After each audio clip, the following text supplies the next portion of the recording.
Hi, I'm Kennedy. Up until last Saturday, I thought I had a pretty decent relationship with my husband Blake's family. We'd been married for 2 years, and I was finally 4 months pregnant after trying for what felt like forever. Blake and I were over the moon, and most of his family seemed genuinely happy for us, except for his Aunt Patricia. Are you sure that dress is appropriate? Blake's mother asked as I adjusted my baby bump-friendly outfit before his cousin Melissa's wedding. What do you mean? It's not white, it's not too short, it's not too revealing, I replied, smoothing down the pale blue fabric. Blake stepped in. Mom, Kennedy looks beautiful. The dress is perfect. I know. It's just that Patricia mentioned… Well, never mind. You look lovely, dear. She hugged me awkwardly before hurrying off. What was that about? I asked Blake. He sighed, running a hand through his dark hair. Aunt Patricia's been making comments. She thinks you're trying to steal Melissa's thunder by being pregnant at the wedding. That's ridiculous. I can't exactly pause being pregnant, and we already waited until after the first trimester to tell everyone. I know, babe. Just ignore her. Patricia's always been dramatic. Dramatic how? I pressed, sensing there was more to the story. Let's just say she once boycotted my cousin Jake's graduation because his girlfriend had recently dyed her hair the same color as Patricia's. Said the girl was mocking her. I laughed nervously. You're kidding, right? Wish I was. Just stay clear of her today, okay? The ceremony went beautifully. Melissa looked stunning, and her new husband couldn't take his eyes off her. During the reception, I was chatting with Blake's cousin Amber when I felt a tap on my shoulder. So, Patricia's voice was ice cold. You just had to be the center of attention, didn't you? I turned slowly, plastering on my most polite smile. Hello, Patricia. It was a beautiful ceremony, wasn't it? Don't play innocent with me, she hissed. You could have worn something to hide that. She gestured at my small baby bump. I'm not hiding my pregnancy, Patricia. Melissa knows, and she was thrilled for us. Thrilled? She was being polite. This is her day. Is everything okay here? Blake appeared at my side, tension radiating from him.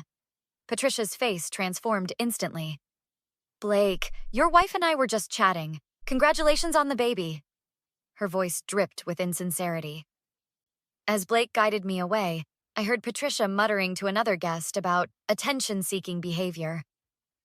The evening continued, and I was sitting at our table while Blake fetched drinks when I heard shouting from across the room. I turned to see Patricia pointing at me, face contorted with rage, screaming something I couldn't make out. Then, in one fluid motion, she grabbed a decorative crystal vase from the centerpiece and hurled it directly at me. Everything seemed to move in slow motion.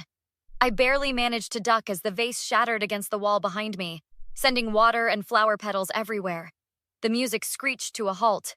Every head turned. You ruined everything, Patricia screamed. This was supposed to be Melissa's perfect day. Security rushed over as Blake ran to my side. Are you hurt?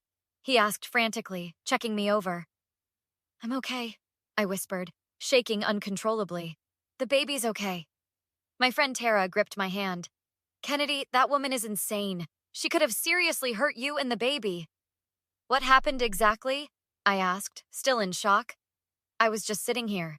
She saw you talking to the photographer, Tara explained, her voice trembling with anger. She started ranting about how you were trying to get pregnancy photos taken at Melissa's wedding. Then she just snapped. As security escorted a still screaming Patricia out, I locked eyes with Melissa, who stood frozen in horror, her perfect day in shambles. In that moment, I knew this wasn't over. Not by a long shot. The day after the wedding, our house became a revolving door of concerned visitors. Blake and I sat at our kitchen table with his parents, the conversation tense. She could have hurt Kennedy and the baby, Blake said firmly. This isn't something we can just sweep under the rug. His father nodded gravely. Patricia has always been difficult, but this crossed a line. Difficult? I repeated incredulously. She threw a vase at a pregnant woman, at her own daughter's wedding. What are you planning to do? Blake's mother asked nervously. Press charges, Blake stated without hesitation. His mother gasped. You can't! She's family! That doesn't give her the right to assault my wife, Blake countered, his hand finding mine under the table. The doorbell rang, and Blake went to answer it. He returned with Melissa and her new husband, Ryan. Kennedy, I am so sorry, Melissa said immediately, her eyes red from crying. Mom has always been controlling, but I never thought she'd do something like this. It's not your fault, I assured her. Actually, I wanted to talk to you about that. Melissa sat down, twisting her wedding ring anxiously. Mom called me this morning, and she's convinced you deliberately provoked her. What? Blake and I exclaimed simultaneously. I know it's not true, Melissa hurried to add, but she's demanding I take her side or she'll disown me. Her voice broke on the last word. Ryan put his arm around her. We've decided we can't enable her behavior anymore. We support whatever you decide to do, Kennedy. The doorbell rang again. This time it was Blake's older brother, Jack. I came as soon as I heard, he said, hugging me carefully. Are you okay? I'm fine, just shaken, I replied. Jack's expression darkened. Patricia called me. She wants me to talk you out of making trouble. Said it was just a misunderstanding. A misunderstanding? I echoed in disbelief. That's what she's telling everyone, Jack confirmed. She says you were flaunting your pregnancy, trying to upstage Melissa. That's absurd, Blake snapped. I know, Jack agreed. But Aunt Diane is backing her up. Blake's mother wrung her hands. Maybe if you just talk to Patricia. No, I interrupted firmly. She threw a vase at me. She endangered our baby. There's no talking this out. Kennedy's right, Melissa said quietly. Mom needs consequences. This isn't the first time she's done something like this. Just the worst. What do you mean? I asked. Melissa shared a look with Ryan before continuing. When I was 15, she threw a hairdryer at my friend because she thought the girl was flirting with my dad. She has issues with other women getting attention. Why hasn't anyone addressed this before? Blake demanded. Because everyone's afraid of her, Jack said bluntly. She's the family matriarch since Grandma died. She controls the family vacation property, the holiday gatherings. So we just let her assault people? I challenged. The room fell silent. Finally, Tara, who had been quietly listening, spoke up. I have the whole thing on video. I was taking candid shots of the reception when it happened. All eyes turned to her. You recorded it? Blake asked, hope dawning in his voice.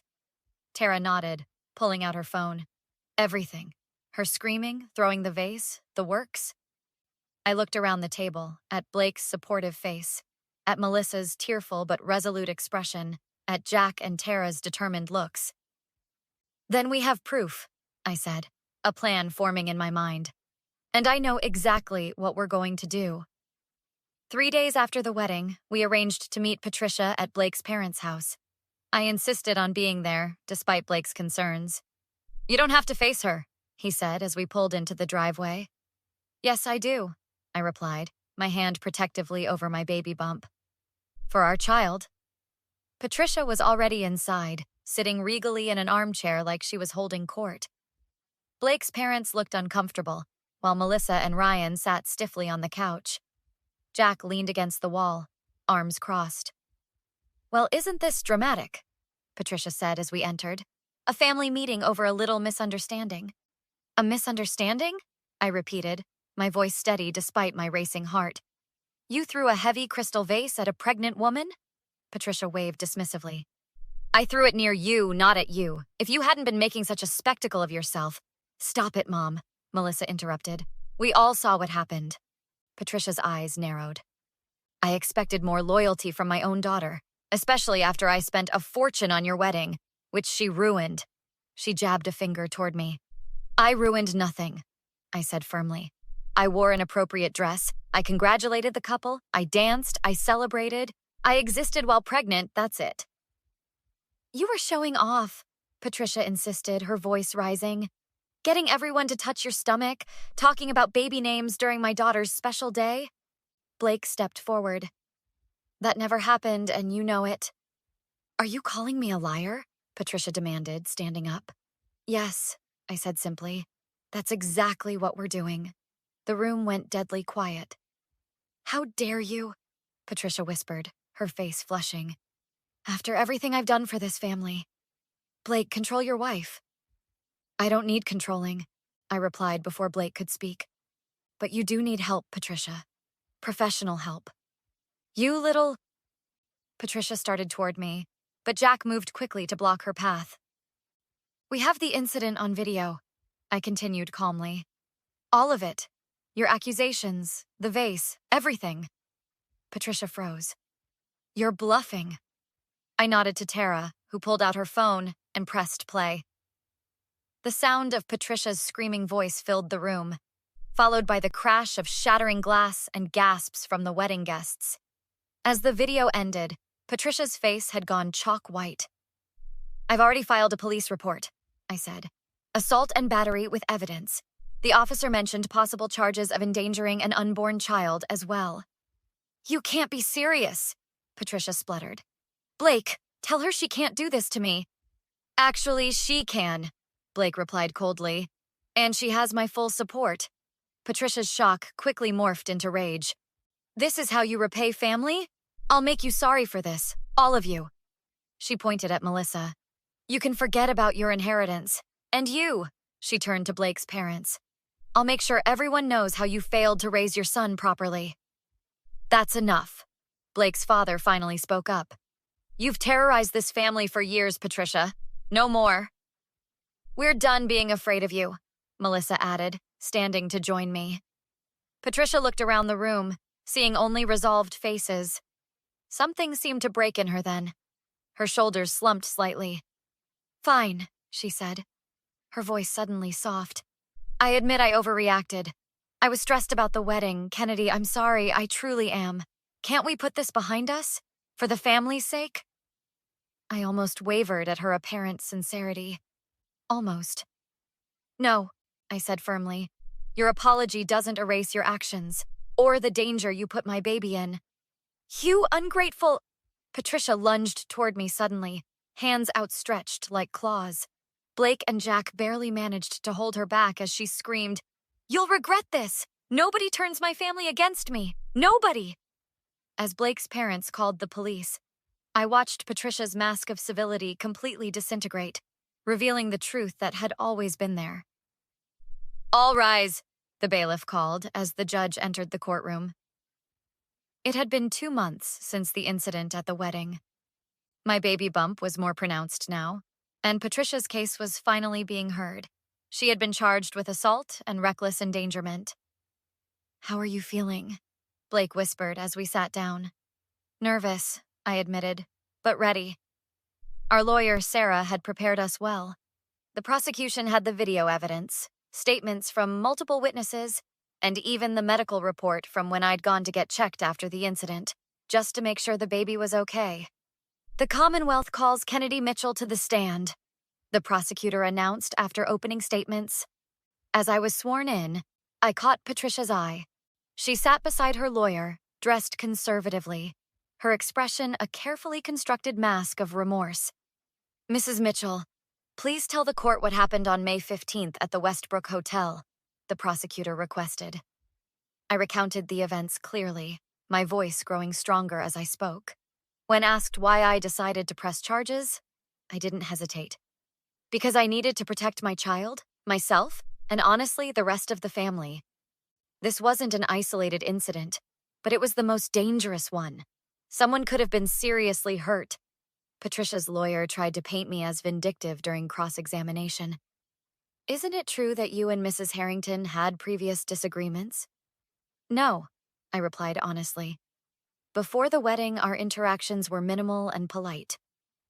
And you never considered dropping the charges, even after she apologized? An apology followed immediately by more threats isn't genuine, I pointed out. And it doesn't undo the danger she put my baby in. Throughout the proceedings, Melissa's testimony proved particularly powerful. She detailed her mother's history of volatile behavior and how she'd been conditioned to accept it as normal. I love my mother, Melissa said tearfully on the stand. but she needs help she's never been willing to get. When the verdict came, guilty on all counts, Patricia's face remained eerily calm.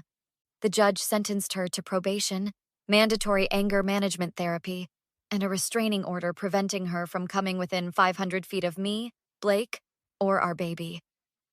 As we left the courthouse, Patricia approached with her lawyer, stopping at the legally required distance. "Kennedy, please," she called, her voice honeyed. "This has gone far enough. We're family. Let's put this behind us before the baby comes." Blake started to usher me away, but I turned back. "We're not family, Patricia. Not anymore. The restraining order details are very clear." "I've learned my lesson," she insisted, her eyes darting to the reporters nearby. "I'm getting help. I'm changing. Don't you believe in forgiveness?" "What I believe in is consequences," I replied steadily, "and protecting my family from toxic people. That's what good mothers do." Her mask slipped for just a second, a flash of the same rage I'd seen at the wedding, before her lawyer whispered something in her ear and guided her away. 6 weeks later, we gathered at our house for a small dinner party. Melissa and Ryan were there, along with Jack, Tara, and Blake's parents. My baby shower was scheduled for the following weekend, the first major family event without Patricia. "A toast," Blake announced, raising his glass of sparkling cider in solidarity with my non-alcoholic beverage. "To family, real family, who stand by each other when it matters. And to boundaries," Melissa added, smiling at me, "which I'm finally learning to set thanks to you, Kennedy." "How does it feel?" Tara asked me later as we sat in the nursery I'd just finished decorating. "Knowing she can't hurt you anymore?" I rubbed my growing belly, feeling my daughter kick against my palm. "It feels like freedom," I said simply. "For all of us, but especially for this little one. She'll grow up knowing her mom fought for her, right from the beginning. And that toxic behavior has consequences," Tara added. "Exactly." I smiled, thinking of the family we'd rebuilt, stronger, healthier, and finally free from the shadow of Patricia's rage. Some people might think revenge is about making someone suffer, but real revenge? It's about reclaiming your power and creating boundaries that can never be crossed again. As if in agreement, my daughter kicked once more, strong and determined. Just like her mother. Have you ever had to cut someone toxic out of your life for your own well-being? Share your story in the comments below. And don't forget to like and subscribe for more content like this.